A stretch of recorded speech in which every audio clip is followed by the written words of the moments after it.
Once again, this time check is brought to you by Albularyong Mekaniko, ang nag-iisang manuthuay sa City of Bugo. Alright, so mayroon na namang gi-admit dito sa akin. Balak kong di na lang ito isali sa vlog ko, pero biglang nag-iba ang isip ko dahil ang ibang mekaniko dyan, baka nakaranas din sila ng ganitong isyo. At kahit di po kayo nagtanong, giguyod na pala ito papunta rito. At dumaan na pala ito ng 4 na manghuhula. Kaya so pag di natin tumalutas ang kanseros na nakapasok sa katawan nito, palagay ko na much better dado na lang ni sa Minterio diretso. Ang pagkasumsuman pala natin ngayon, isang Honda ESI 94 model automatic transmission. Sabi ng may-ari ay malala na raw ang pakiramdam nito. No spark, no injector pulse, no check engine light indicator at hubakon rin daw ito dati. Kaya wala akong kumpiyansa diring dapita. Gisuot ko dayon ang habak na iniwan sa aking lola. So unang-una po ay painumin natin ng kinilkig para iwas sa mga hilo-hilo dyan. Dagdag pa ng may-ari nito ay nagpalit na raw sila ng bagong distributor. So pagkatapos na nilang naikabit, hanggang ngayon wala pa ring kuryente na lumalabas sa mismong spark plug.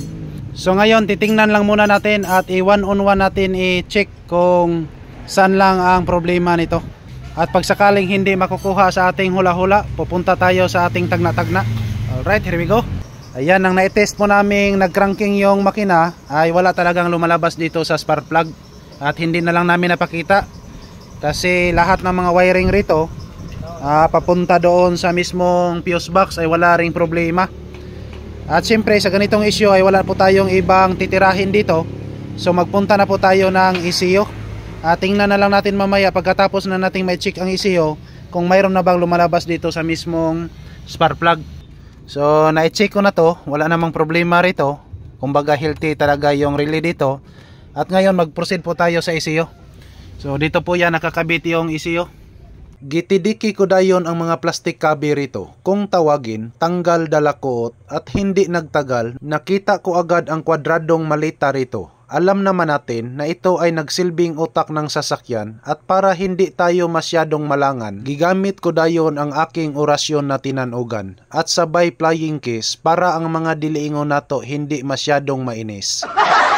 Kaya inumpisahan ko agad ang pagbukas ng kwadradong malita diring dapita. At para hindi halata na nahirapan na ako, sumuyop-suyop ako ng kunti. But I want to clarify this to you. Dili in town ni pinagbabawal na gamot ang tinutukoy ko rito.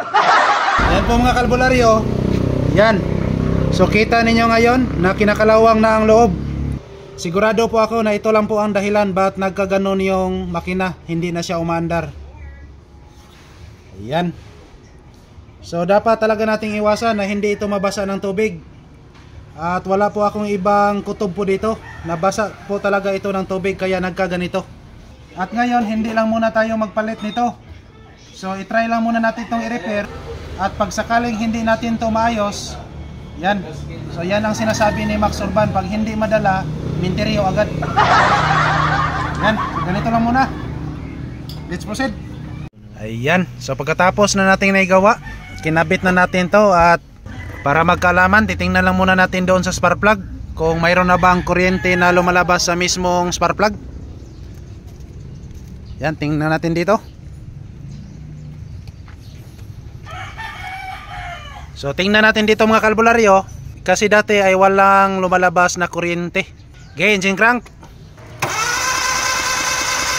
Ayun. So kita nyo ngayon mga kalbularyo ay mayroon na talagang spark na lumalabas. Oops.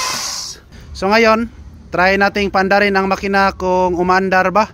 At pag sakaling hindi umaandar ang makina, so mag-suggest na lang po tayo sa may-ari nito na ipatimbang na lang to para wala na pong labad sa ulo. So ngayon gagamitan lang muna natin sa ating matinding orasyon. Orasyon, palumpayat di ka makurat, borikingking, borikongkong, borikangkang, halahayang, tikongkong, tikangkang, kay hiloton ko na imong piyang. Engine start! Ayun! So kita nyo ngayon mga kalbularyo ay umaandar ng makina. Yan.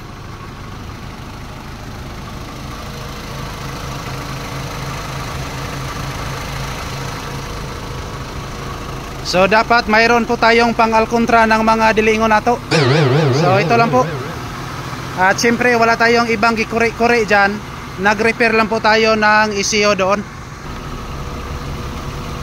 So ngayon, I declared problem solved na naman po tayo dito. So sa may istorya ni mo, Libon James? Kandila ka dyo'y katapat ana o orasyon sa albularyo. Right, so ayan po mga kalbularyo, ganon lang po ang ginagawa natin. Nag-repair lang po tayo ng ECU.